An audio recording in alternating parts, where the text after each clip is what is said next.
박수 올려드리겠습니다.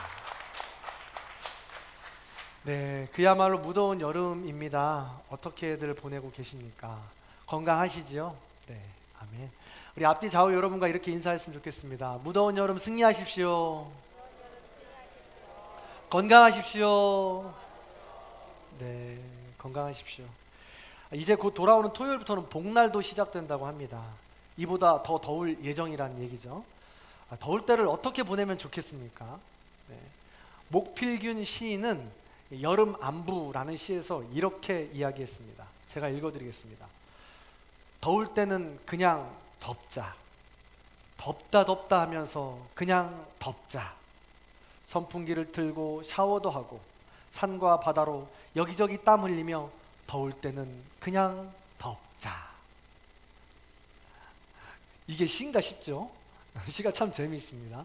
호탕하기도 하고요. 더운 것을 어떡합니까? 그냥 감당해야죠. 불과 20-30년 전만 해도 여름이 이렇게 덥지는 않았던 것 같습니다. 시골 할머니 댁에는 에어컨이 없었습니다. 그래도 부채랑 선풍기만으로 여름을 이겨낼 수 있었습니다. 툇마루에 앉아서 선풍기를 쐬고 있으면 할머니께서 시원한 수박을 갖다 주십니다. 그리고 얼음 동동 띄워서 미숫가루를 갖다 주시죠. 그리고 그거 한 사발 먹으면 그냥 더위가 모두 사라지는 때였습니다. 더불어 여름 계곡에 한여름 때 앞에서 가서 놀면 등이 빨갛게 화상 입은 것처럼 탑니다. 그래도 집으로 돌아오면 할머니께서 감자를 갈아가지고 등에 이렇게 붙여주시잖아요. 그럼 이제 파란 모기장 큰 거 아시죠? 벽에다 걸어놓은 거. 그 안에 들어가 있으면 할머니가 이제 부채를 이렇게 등에 붙여주십니다. 그럼 이제 자기도 모르게 이렇게 스르르 잠드는 거죠. 그렇게 여름을 났던 것 같습니다. 생각해보면 하나님께서, 우리 할머니께서 손주들을 사랑하는 마음으로 그렇게 여름을 항상 준비해 주셨던 것 같습니다. 그 사랑으로 여름을 이겨낼 수 있었던 것이죠. 지금도 마찬가지입니다. 지금도 아무리 덥고 더워도 그때를 생각하면 그 여름이 한낱 이게 추억이 되기도 하고 이겨낼 수 있는 힘을 얻기도 합니다. 돌아가신 할머니가 참 그리운 것 같습니다. 그리운 할머니를 기억하고 그 여름을 생각하면 지금의 여름이 어렵지 않습니다. 여러분의 여름은 어떻습니까? 덥죠? 더 나아가서 여러분은 지금 인생의 어느 때를 지나고 계십니까? 그리고 그 인생을 어떻게 지나고 계십니까? 우리는 수많은 때를 맞이하게 되는데 그 때를 건널 수 있는 계기와 힘과 동기들이 있습니다. 어떻게 그 때를 우리는 이겨나갈 수 있을까? 오늘 말씀을 통해서 함께 나누어 보려고 합니다. 오늘부터 요한복음으로 다시 돌아옵니다. 오늘 이야기를 이해하기 위해서는 먼저 지난 시간을 함께 살펴보아야 합니다. 사실 오늘 본문은 성경의 여러 본문, 어려운 본문 중에 한 본문입니다. 주석학자들이 얘기하기에 이 본문은 까다로운 본문이다 얘기하는 본문 중에 하나죠. 그래서 이 본문은 이 구조가 있습니다. 5장을 통으로 읽어야 되고요. 5장의 전반부에 하나의 이야기가 등장하고 그 이야기를 풀어서 설명하는 구조로 되어 있습니다. 그러면 이 바로 전 시간에 5장 앞부분에 있었던 이야기가 누구의 이야기였을까요? 혹시 기억나십니까? 베데스다 연못에 있었던 38년 된 병자의 이야기입니다. 그래서 그 이야기를 잠깐 짚고 넘어가도록 하겠습니다. 5장을 통틀어서 이야기이고 그것을 설명하는 구조예요. 그래서 38년 된 병자 이야기인데 잘 기억해 보시면 38년 된 병자는 무력감, 죄책감, 두려움, 외로움에 가득한 사람이라고 했습니다. 예수님은 불쌍히 여기는 마음으로 진실되게 그에게 다가가서 물어보셨죠. 네가 낫고자 하느냐? 그랬더니 이 병자는 그 이야기를 듣고 곡해합니다. 열등감 그리고 피해의식 등으로 내가 누군가 저 베데스다 연못에 넣어줬으면 내가 나았을 텐데 아무도 날 넣어주지 않더라고요. 그래서 내가 못 나왔어요. 낫고자 하느냐고 물었는데 남의 핑계를 대고 있죠. 그럼에도 불구하고 예수님은 일어나서 네 상을 들고 걸어가라 라면서 그를 치유해 주십니다. 병이 낫자마자 이 병자는 예수님께 이런 반구 한마디 말도 없이 그냥 예루살렘으로 돌아갑니다. 왜요? 그가 그토록 꿈꾸던 공동체였거든요. 자기도 저 공동체에 들어가고 싶었거든요. 항상 나를 끼워주지 않는 저 공동체에 들어가고 싶어서 그 병자는 낳자마자 아무런 그런 반응 없이 들어가 버린 것입니다. 그런데 그 공동체에 들어가니까, 예루살렘 안에 들어가니까 모두가 다 나를 환영해 줄 줄 알았어요. 그런데 유대인들이 38년 된 병자를 보고 손가락질합니다. 너 어떻게 왔어? 너 유월절인데 어떻게, 안식일인데 어떻게 병을 고쳐서 여기까지 온 거야? 누가 널 낫게 한 거야? 라고 따져 묻습니다. 그러니까 38년 된 병자가 두려움에 떨어서 당황해서 묻죠. 내가 내 병을 낫게 한 게 아니에요. 나도 누군지 모르는데 누군가 날 낫게 했어요. 하면서 그에게 또 핑계를 돌립니다. 그래서 이 38년 된 병자는 다시 돌아가요. 베데스다 연못으로. 자기를 고쳐준 예수를 찾기 위해서, 그의 이름을 알기 위해서 말이죠. 그래서 예수님을 다시 만납니다. 그런데 그때도 예수님께 감사하다는 인사 한마디 없이 그의 이름만을 묻고선 다시 돌아갑니다. 그리고 그 유대인들에게 나를 낫게 해준 사람이 예수였더라 라고 이야기해 버리죠. 이 일을 계기로, 이 38년 된 병자의 이 일을 계기로 예수님은 핍박을 받기 시작합니다. 그리고 끝내는 십자가에 달려 죽으시는 이 죽음의 길을 시작하는 계기가 된 것이죠. 자, 이 상황을 잘 기억해 두고 오늘 말씀을 계속해서 나누도록 하겠습니다. 이 이야기가 오늘 본문과 무슨 상관이 있을까라는 것이죠. 자, 오늘 본문은 한 문장을 가지고 해석해 볼 수 있습니다. 자, 따라하십니다. 음성을 들을 때. 한 번만 더. 음성을 들을 때. 오늘 본문에는 음성을 들을 때라는 이 문장이 2번 등장합니다. 그런데 음성을 들을 때 이 2번이 달라요. 음성을 듣는다는 이 내용이 다르다는 것이죠. 어떻게 다른가 보겠습니다. 먼저 28절, 29절을 읽어봅니다. 같이 읽습니다. 시작. 이를 놀랍게 여기지 말라. 무덤 속에 있는 자가 다 그의 음성을 들을 때가 오나니 선한 일을 행하는 자는 생명의 부활로, 악한 일을 행하는 자는 심판의 부활로 나오리라. 아멘. 28절의 음성을 들을 때는 무덤 속에 있는 자도 다 들을 때라고 이야기합니다. 이때를 뭐라고 하냐면 묵시적 종말론 혹은 거시적 종말론이라고 합니다. 이때가 언제냐면 내가 죽을 때를 넘어서서 인류가 종말될 때입니다. 무덤 속에 잠자던 자 그때 다시 일어나 하나님의 나팔 소리를 듣는 바로 그때가 음성을 들을 때입니다. 그래서 그때를 우리는 지금 미래의 시간이라고 이야기합니다. 개인의 죽음을 넘어서 인류의 종말을 이야기하는 것이고, 예수의 재림, 다시 오실 때를 말합니다. 그때는요, 예수님께서 선한 일을 한 사람들에게는 생명의 부활을 주시고, 악한 일을 한 사람들에게는 악인의 부활을 주신, 심판의 부활을 맞는다고 했습니다. 그걸 뭐라고 하냐면 인과응보라고 합니다. 뿌린 대로 거둔다는 뜻이죠. 그리고 그때를 죽은 자들이 다시 일어나 심판을 받는 가름의 시대, 정의와 심판의 시대라고 이야기하는 것입니다. 그 권한을 하나님께서 예수님께 주셨다는 거예요. 그래서 예수님이 재림하여 다시 오실 때 모든 심판을 할 수 있는 권한을 예수님이 갖고 계시다는 것입니다. 지금 유대인들이 보기에, 그리고 38년 된 병자들을 비롯한 모든 이들이 보기에 예수님께서 가진 권한이 어마어마한 거죠. 그 권한을 지금 예수님이 가졌다는 거예요. 심판과 정의의 때입니다. 자, 이것을 정리해보면 다음과 같습니다. 한번 보여주실까요? 자, 음성을 들을 때인데 묵시적, 거시적 종말론, 미래에 일어날 때예요. 육의 죽음, 완전히 죽었을 때를 이야기합니다. 그때는 심판과 정의가 일어날 때라는 것이죠. 자, 이때를 잘 기억해 두시기 바랍니다. 심판과 정의에 가까운 말을 요즘은 다시 바꿔서 이 정의와 공정이라고 이야기합니다. 우리는 그 정의와 공정, 심판과 정의를 굉장히 좋아해요.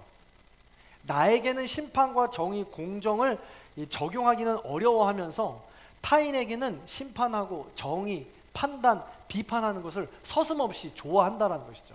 그렇게 하기를 원한다는 거예요. 그게 사람의 속성이라는 것이죠. 특별히 요즘 세대는 더 그렇습니다. 정의가 무슨 뜻입니까? 마땅하다, 당연하다라는 것이고, 공정은 평등하다라는 뜻이죠. 그리고 심판은 거기에 맞도록 당연히 인과응보로 받아야 되는 것을 이야기합니다. 요즘 시대는 더욱더 그렇습니다. 남에게 피해주고 싶지 않고 주고받는 것이 정확한 시대를 원한다는 것이죠. 요즘 시대를 뭐라고 이야기합니까? 요즘 시대를 MZ시대라고 이야기하죠. 1980년대 출생한 그런 세대를 이야기하는데 80년대 이후에 출생한 시대를 말하는데 지극히 이 디지털과 모바일에 익숙해져 가지고 개인적이고 현재 지향적인 세대라고 합니다. 그리고 소유보다는 공유, 그리고 더 나아가서 상품보다는 경험, 내가 경험하는 것을 굉장히 중요하게 생각한다는 것이죠. 그리고 가격보다는 취향을 추구하는 세대라고 합니다. 그래서 내 취향에 맞으면 돈이 얼마가 들어도 그걸 꼭 가져야 된다는 거예요. 명품백, 신발, 자동차, 집은 없어도 차는 있어야 되는, 그렇게 해서 내가 소중하게 생각하고 내 취향에 맞는다라고 하면 반드시 가져야 된다라는 세대라는 것이죠. 이들에게 가장 중요한 가치가 뭐냐면 공정이고요. 반면에 이들이 가장 혐오스럽게 생각하는 것이 불공정입니다. 싫어한다는 것이죠. 자, 이걸 아주 극명하게 보여주는 일이 있었는데 뭐냐면요, 어제 저희가 실버 세대들을 함과 함께 우리 하길용 권사님께서 참사랑 한식 뷔페에 초대를 해주셔가지고 이렇게 모시고 식사를 하러 갔더랬습니다. 그래서 우리 어른들과 함께 식사를 막 먹고 있는데 중간에 한 많아봤자 대학생 새내기 정도 되고 적당하다면 고등학생 정도 돼 보이는 이게 건장한 학생들이, 남학생들이 우르르 들어옵니다. 한 6명 정도가 들어오는 것 같아요. 근데 그 6명이 들어오자마자 카운터에 일일이 쫄쫄쫄쫄 이렇게 줄을 서는 거예요. 왜 저렇게 줄 서나 봤더니 주머니에서 하나씩 자기 카드를 꺼내고 한 사람씩 계산하면서 들어가는 거예요. 선불이거든요. 참사랑 한식 뷔페는. 선불에서 한 사람씩 계산하고 이렇게 식당에 입장을 하더라고요. 이게 정확하게 MZ세대를 보여주는 대표적인 이 풍경이라고 할 수 있습니다. 저는 아직 꼰대인 것 같습니다. 익숙하지 않더라고요. 우리는 어떻게 해요? 야, 내가 낼게. 아유, 뭔 소리야. 여기 내가 내야지. 또 다음에 내. 아니야, 내가 낼게. 이런 게 우리 문화잖아요. 그죠? 그 문화를 보니까 아직 익숙하지 않더라는 것이죠. 그런데 그들에게는 그 모습이 굉장히 합리적이고 이상하지 않다는 것이죠. 맞는 것이기도 하고요. 그런데요, 좋은데 거기 안에는 따뜻함은 없습니다. 인정은 좀 없죠. 더불어 더 하나 우리가 잊지 말아야 될 함정은 그곳에는 이 완벽한 정의는 없다라는 사실이에요. 완벽한 사람이 기준으로 그건 공정하다, 공평하다 판단할 수 없다라는 거예요. 자, 2020년도에 어떤 일이 있었냐면 인국공 사태라고 있었습니다. 이게 뭐냐면 인천국제공항 공사 사태입니다. 이게 뭐냐면 1,900여 명이 되는 비정규적 그 보안 검색 요원들이 있었어요. 근데 그 당시에 정부가 나쁜 일자리를 없애고 좋은 일자리를 창출하자는 좋은 의도에서 이 1,900여 명의 보안 검색 요원들을 정규직으로 전환을 시켜줍니다. 그러면 좋은 일이잖아요. 그래서 모두들, 청년들도 그렇고 기뻐할 거라고 생각했잖아요. 근데 이 일이 있고 나자마자 얼마 안 있다가 청와대 게시판에 글이 막 올라오는 거예요. 그래서 알고 봤더니 이 1,900명을 제외한 다른 수많은 청년들이 불공정하다, 기회를 왜 균등하게 주지 않느냐라고 하면서 시험을 다시 1,900명 내리고 공정하게 치르라 하면서 올렸다라는 것이죠. 그렇습니다. 공정이라는 거요, 공평이라는 거, 정의라는 거, 사람이 아무리 치밀하게 계획한다 할지라도 완벽한 공정과 공평과 정의는 없다라는 거예요. 불가능하다라는 것이죠. 그래서 나의 잣대를 가지고 누군가에게 심판하고 정의로 들이댄다는 건 사실은 좀 어렵다는 것입니다. 자기중심적으로 하는 것일 수 있고 모순이 될 수도 있다라는 것으로 조심해야 된다는 것이죠. 그 사람 왜 그래? 저 사람 저러면 안 돼. 조심해야 된다는 것이죠. 심판과 정의의 입장에서 본다면 38년 된 병자는 어떨까요? 은혜를 모르는 배은망덕한 친구입니다. 자기중심적인 삶으로 무례하고 염치가 없습니다. 타인에게 피해를 주는 이 친구, 그럼 어떻게 해야 된단 말입니까? 라고 할 수 있죠. 그냥 심판, 모든 건 하나님의 몫이니까 하나님께 오롯이 맡겨드리는 게 가장 좋다는 거예요. 다윗처럼 말이죠. 그래서 선한 일을 행한 자는 생명의 부활로 악한 일을 행한 자는 심판의 부활이 있다고 했으니 그 심판의 부활을 맞이하게 될 때까지 기다리라는 거예요. 그래서 조금만 더 내가 기다린다면 하나님께서 일하신다는 사실입니다. 자, 그런데요, 조금 더 깊이 묵상해 보면 우리 모두가 때로는 38년 된 병자와 같다고 했습니다. 우리도 은혜를 모르는 배은망덕한 사람이 되기도 하고 자기중심적인 삶으로 무례하고 염치 없는 삶을 종종 살기도 한다는 것입니다.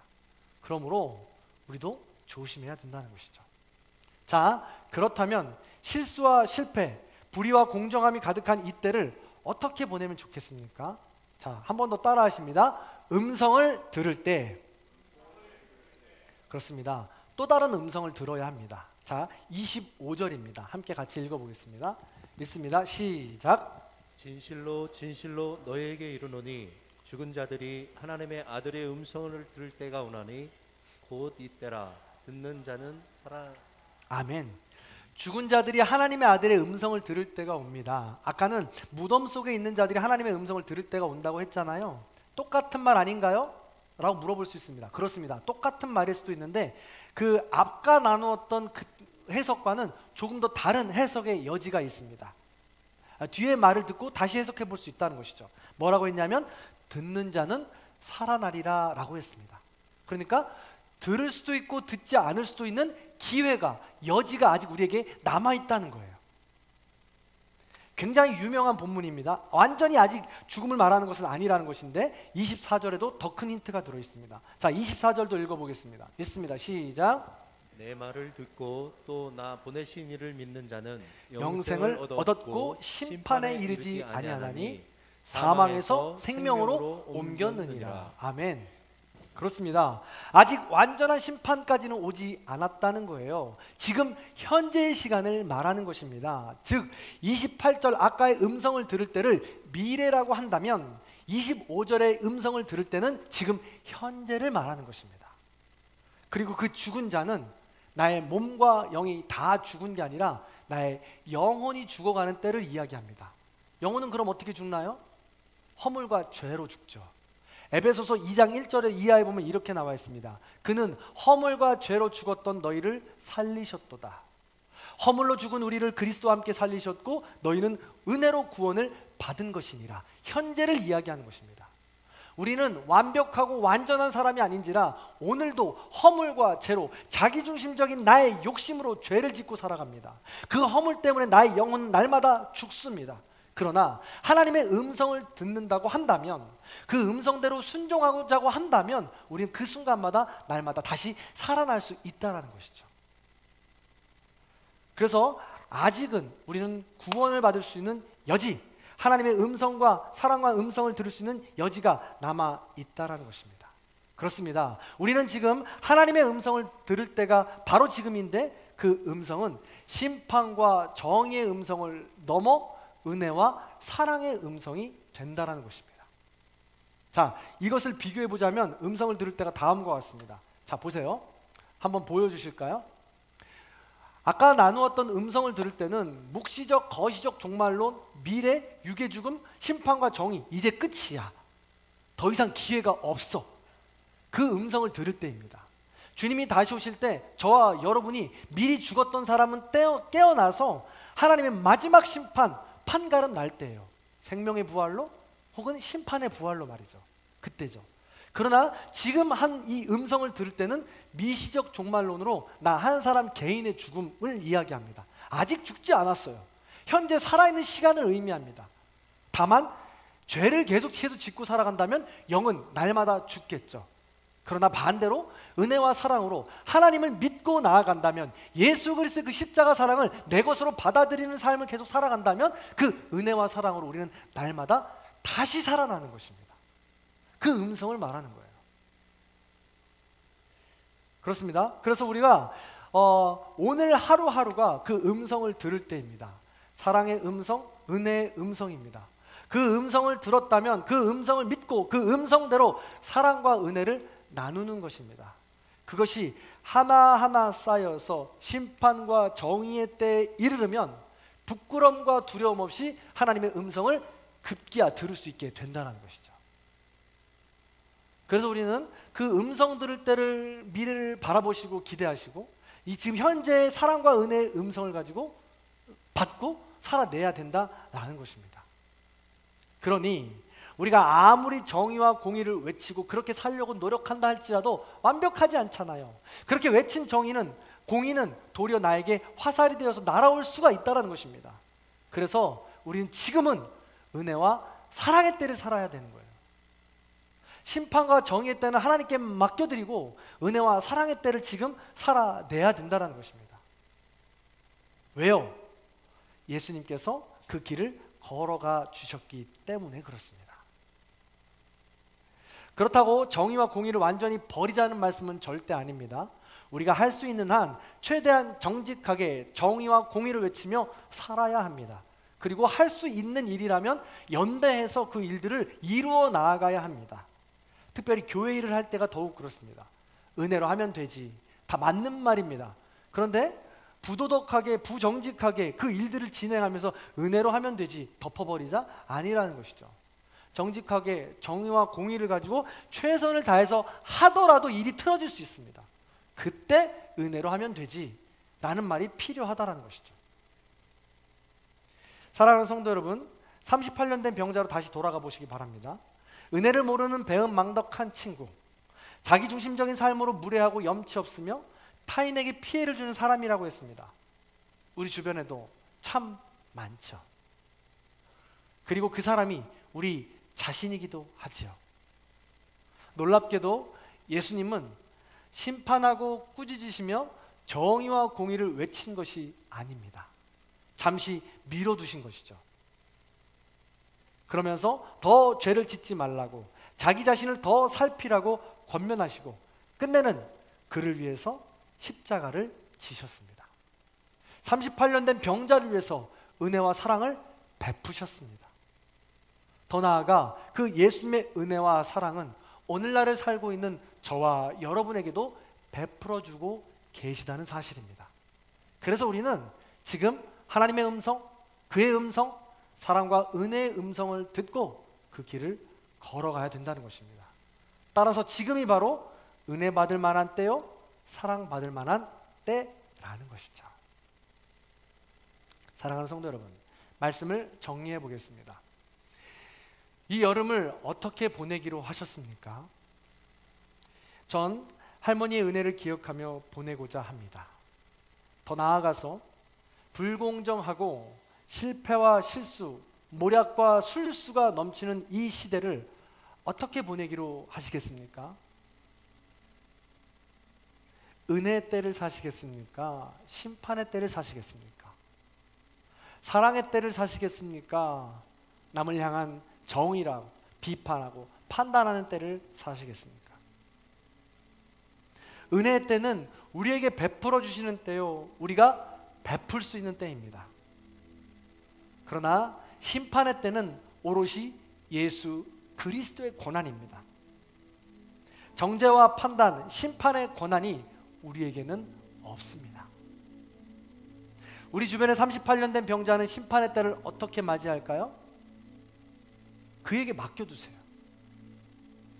우리가 상관할 바가 아닙니다.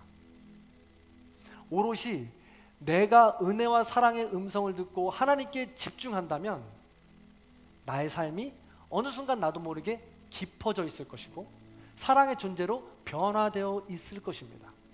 그럼 그때 38년 된 병자가 보일 거예요. 그리고 그를 안아줄 수 있는 마음도 생길 것입니다. 그게 바로 음성을 들을 때 이 시대를 살아가는 우리의 삶의 방식인 것입니다. 여기에 초점을 맞춰야 되죠. 지난 5주간 성령 강림주의를 시작하면서 성령과 동행이라는 주제를 가지고 성령에 대해서 우리가 나누었죠. 기억해 보시면 하나님의 영 성부, 예수 그리스도의 영 성자, 보혜사 영 성령, 이 삼위는 완전히 다른 분이지만 일체 완벽하게 하나인 분이라고 했죠. 이 삼위일체가 가장 중요하게 여기는 가치가 뭐라고 했습니까? 사랑입니다. 성경의 모든 주제는 여기에 초점이 있습니다. 은혜와 사랑입니다. 우리가 거기에 초점을 맞춰서 내 존재 변화에 집중해야 되는 것이죠. 그럴 때 참 자유와 구원, 해방을 맛볼 수 있게 된다는 것입니다. 그렇게 하루하루를 성령 충만함으로 사랑의 때, 은혜의 때로 승리하며 살아가시길 주님의 이름으로 간절히 축원합니다. 마지막으로 하나님의 사랑과 은혜의 음성을 듣고 잘 걸어가시는 여러분을 응원하고 싶습니다. 그리고 잠시 그 은혜와 사랑, 소소하게 마땅하다, 당연하다고 생각했던 것들을 한 번 더 생각하고 지나갔으면 좋겠습니다. 생각해 보세요. 하길룡 권사님의 초대로 식사를 맛있게 먹고 오래간만에 만난 성도님들과 교제했습니다. 이것이 당연합니까? 하길룡 권사님은 요즘 장사도 잘 되고 큰 식당을 하니까 당연히 어른들을 모시고 초대해야지. 당연해요? 안 그렇죠. 은혜와 사랑입니다. 중보기도 동역자들이 상반기 동안 정해진 시간에 정해진 좁고 답답한 공간에서 우리 교회를 위해서, 성도님들을 위해서 기도했습니다. 중보했죠. 이것이 당연합니까? 은혜와 사랑입니다. 토요일마다 각 여신도와 여러 가정과 직분자가 오셔서 모리아 성전을 쓸고 닦습니다. 여러분들이 쾌적하게 여기서 예배를 드릴 수 있죠. 그분들이 그 일을 하는 것이 당연합니까? 우리가 받을 수 있는 은혜와 사랑인 것입니다. 다음 세대들을 위해 주일에는 아침부터 분주하게 오셔서 1부 예배를 드리고 2부 예배는 지금 올라가셔서 아이들과 함께 사랑을 나눕니다. 이것이 당연합니까? 이것 또한 은혜와 사랑이죠.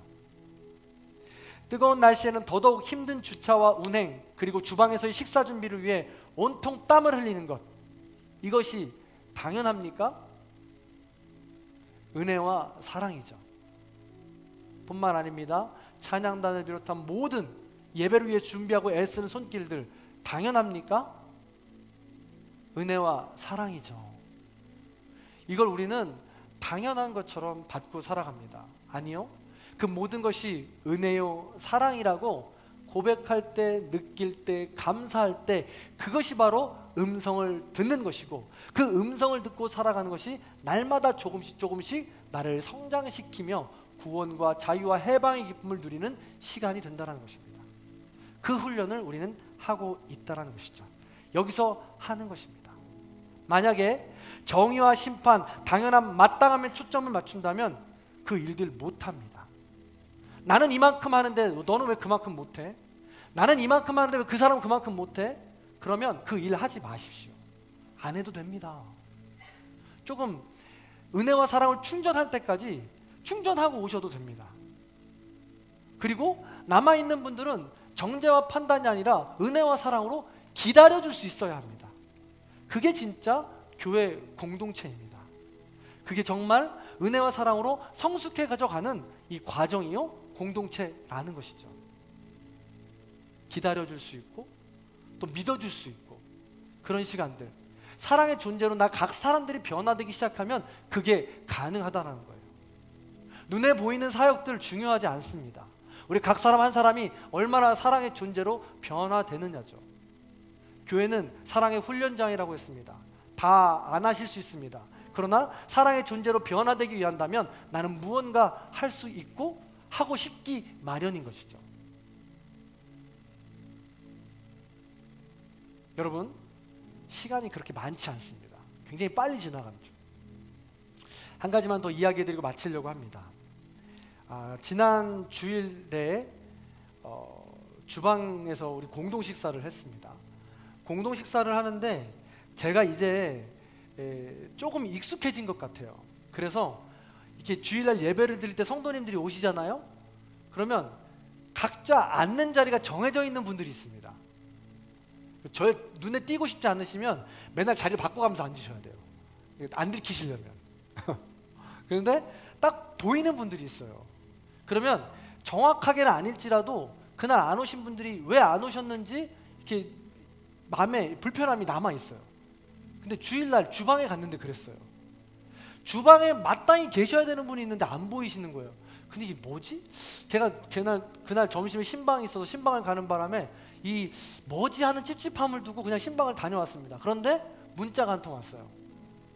목사님, 오늘 최영옥 권사님이 안 오셨어요. 주방에서 제일 고생하시는 분이잖아요. 근데 안 오셨더라고요. 그 문자 내용을 보니까 어머니가 쓰러지셨다는 거예요. 그날 아침에 정리를 다 하고 교회로 오려고 하는데 전화를 받고 급하게 올라가셨다는 거죠. 그래서 저는 신방을 다 마치고 집으로 돌아와서 정리를 다 한 다음에 좀 여유로운 시간을 갖고 전화를 드렸어요, 권사님께. 근데 전화를 드렸더니 전화를 받자마자 이제 펑펑 우시는 거예요. 그래서 아무 말도 못했어요. 그래서 이런저런 얘기 듣고 병원 지금 급하게 응급실 찾고 이 병실 찾느라고 동분서주 하시느라고 이제 그런 거죠. 그래서 그렇게 하고서 전화를 끊고 저녁에 다시 통화를 했어요. 그때는 병실을 잡고 조금 여유를 좀 찾으실 때였죠. 그래서 자초지정을 들어보니까 권사님 어머니가 90세세요. 굉장히 건강하셨고요. 그런데 다발성 뇌출혈로 인해서 아파트 마당 앞에 이 매실나무 열매 앞에서 쓰러지신 거죠. 그런데 동네 주민들이 다 알아서 어머니를 이렇게 신고해 주시고 알아서 응급실로 바로 옮겼던 겁니다. 그런데 얘기를 나누다 보니까 90세시잖아요. 그러니까 제 인간의 가치관이나 사람의 생각으로 90세면 죄송합니다, 오래 사셨잖아요. 그래서 좀 괜찮지 않으실까 하는 거죠. 근데 제 생각이 잘못됐더라고요. 최 권사님은 딸이잖아요. 그러니까 사람의 생각으로 긴 시간은 딸의 생각과의 시간이 가늠하고 비교할 수 없는 시간인 거죠. 90년이라는 시간이었지만 짧은 시간이었고 더 오래 사랑을 나누고 준비를 하면서 보낼 수도 있는 시간이었는데 급하게 보내드리라고 아쉬움과 안타까움이 가득했던 거죠. 그리고 그 다음날 월요일날 바로 소천하셨다고 연락이 온 거예요.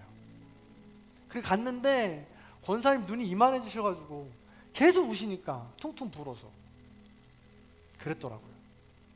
그러면서 90평생 사시고 나누었지만 여전히 짧았노라고 고백하시는 이야기를 들었습니다.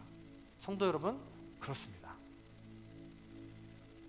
지금은 음성을 들을 때인데 은혜와 사랑의 음성을 들을 때예요. 어머니를 보내드린 것처럼 언제 어떻게 갑자기 그 음성을 들을 때를 기약해야 될지도 모르는 그 순간순간이라는 것입니다. 그래서 우리는 오늘도 은혜와 사랑의 음성을 기대하면서 용서하고 사랑하고 나누며 오늘 하루의 구슬을 깨워야 한다는 것이죠. 소중한 하루라는 거예요. 부디 그런 마음으로 오늘 하루도 소중하게 더 사랑하시고 더 나누시고 더 배려하시고 더 그렇게 주님의 음성을 들으며 살아가실 수 있는 저와 여러분들의 삶이 다 되시기를 간절히 축원합니다. 그 마음을 담아서 우리 이 찬양 함께 나누었으면 좋겠어요. 가사를 하나하나 되씹으면서 내 마음에 새기시고 또 하나님의 은혜와 사랑을 기약하시면서 이 찬양 함께 나누겠습니다.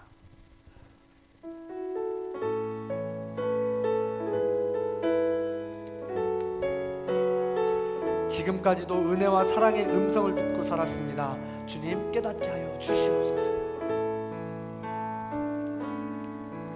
내가 그려왔던 모든 것들이 내가 지나왔던 모든 시간이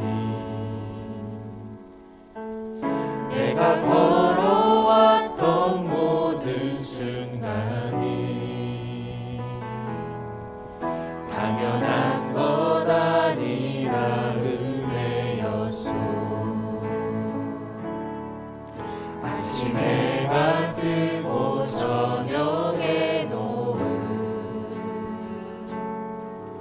봄의 꽃향기와 가을의 열매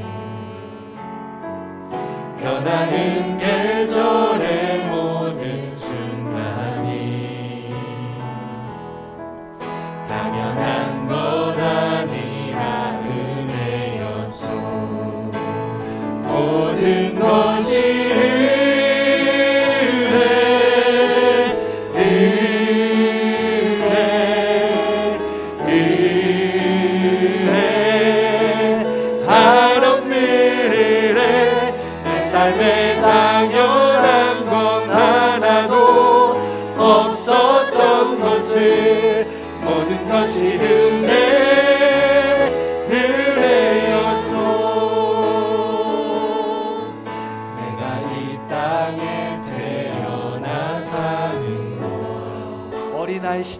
지금까지 어린아이 시절과 지금까지 숨을 쉬며 살며 꿈을 꾸는 삶 숨을 쉬며 살며 꿈을 꾸는 삶 당연한 것 아니라 은혜였소. 당연한 것 아멘. 아니라 감사합니다 주. 은혜. 내가 하나님의 자녀로 살고 내가 하나님의 자녀로 살며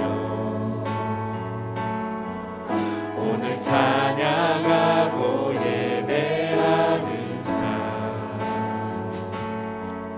복음을 전할 수 있는 축복이 당연한 것 아니라 은혜였소. 아멘. 은혜였소 모든 것이 은혜 모든 것이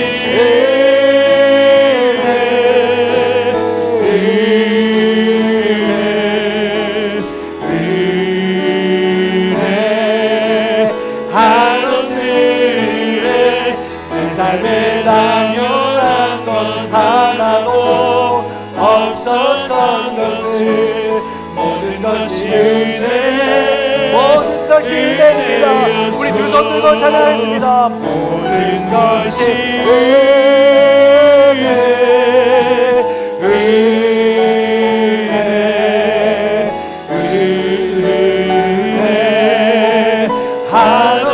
은혜를 주시옵소서. 삶에 당연한 것 하나도 없었던 것을 모든 것이 은혜 모든 것이 은혜였소 은혜 모든 것이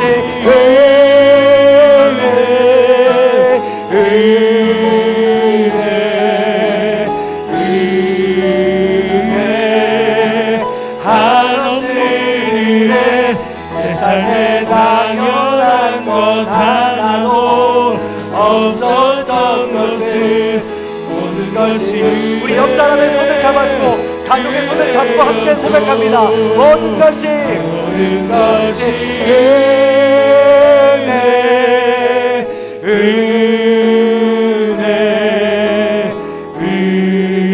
은혜 하늘에 내 삶에 당연한 것 하나도 없었던 것을 모든 것이 우리 마지막으로 전심을 다해 한 번만 더 고백합니다.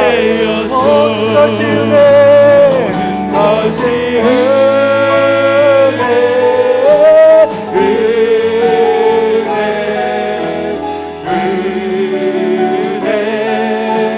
하늘에 내 삶에 당연한 것 하나도 없었던 것을 모든 것이 은혜였소. 아멘. 우리 이 시간 다 함께 기도하는 시간 갖도록 하겠습니다. 말씀을 기억하며 지금까지 지켜주신 은혜와 사랑에 감사합니다. 그리고 앞으로 은혜와 사랑을 살기를 결단합니다. 하나님만을 바라보고 부어주실 은혜를 사모하며 우리의 가정과 나를 위하여 우리 교회를 위하여 은혜와 사랑으로 우뚝 설 수 있도록 인도하여 주시옵소서. 성령 충만함으로 우리를 인도하여 주시옵소서. 우리 그런 마음 가지고 나와 가족과 우리 교회 우리 모든 공동체를 위하여 합심하여 기도하겠습니다. 할렐루야. 사랑과 은혜가 풍성하신 하나님 감사합니다. 지금까지 지켜주신 은혜를 진심으로 감사를 드립니다. 여전히 부족하고 연약하지만 하나님을 지켜주는 걸 믿습니다. 하나님의 음성을 들을 때입니다. 지금이 은혜 받을 때입니다. 지금이 사랑받을 때입니다. 지금이 은혜를 나눌 때입니다. 지금이 사랑을 나눌 때입니다.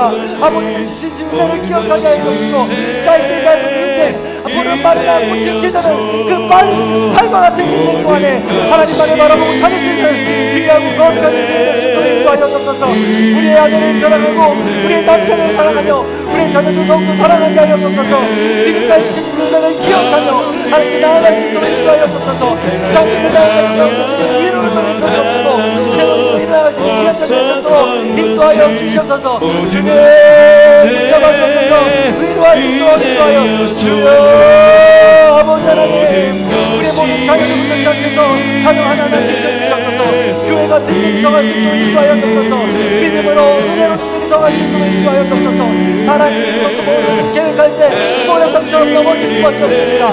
은혜가 사랑이 반성이 되고 예수 그리스도의 십자가 은혜와 사랑이 반성이 된 경우가 일어날 수 있도록 믿사옵나니 그 모든 사랑과 은혜를 가지고 걸어갈 수 있도록 인도하여 주시옵소서. 지금까지 지켜주신 하나님 진심으로 감사를 드립니다. 은혜와 사랑이었음을 고백합니다. 잊고 살았던 우리를 용서하여 주시옵소서. 주님, 오늘 말씀을 통하여 다시 한번 결단합니다. 주님께서 주신 은혜와 사랑을 붙잡고 하나님 나라를 소망하기 원합니다. 힘들고 어려운 이 세상에, 불의와 불공정이 가득한 이 세상에 하나님만을 바라보게 하시고 은혜와 사랑으로 채워가는 삶이 될 수 있도록 인도하여 주시옵소서. 그리스도의 장성한 분량까지 이르게 하여 주시고 힘들고 어려운 모든 순간을 그 은혜와 사랑으로 오롯이 주님 의지하며 이겨나갈 수 있는 우리 모두가 될 수 있도록 인도하여 주시옵소서. 여전히 우리 주변에 38년 된 병자들이 있습니다. 내 기준으로 도저히 이해할 수 없고 내 기준으로 도저히 용서할 수 없는 그들, 주님의 은혜와 사랑을 기억하며 사랑하게 하여 주옵소서. 주님이 주신 은혜와 사랑이 내 안에 가득하여서 내 존재 자체가 변화될 수 있도록 인도하여 주시옵소서. 더 기다려줄 수 있고 더 안아줄 수 있고 더 신뢰할 수 있는 아름다운 가정이요 교회요 우리가 속한 공동체가 다 될 수 있도록 인도하여 주시옵소서. 지금은 우리 주 예수 그리스도의 은혜와 하나님 아버지의 극진하신 사랑과 성령님의 감화감동 교통하심의 역사가 은혜와 사랑의 음성을 마음판에 새기고 하나님 나라를 소망하며 나아가기로 결단하는 우리 모든 성도님들 머리 위에, 원근각체 터져 있는 자녀들과 부모님들 위에, 장례를 당하여 슬픔 가운데 있는 그 모든 유족들 머리 위에, 이 나라 이 민족 위에 이제로부터 영원토록 함께 하옵시기를 간절히 축원하옵나이다. 아멘.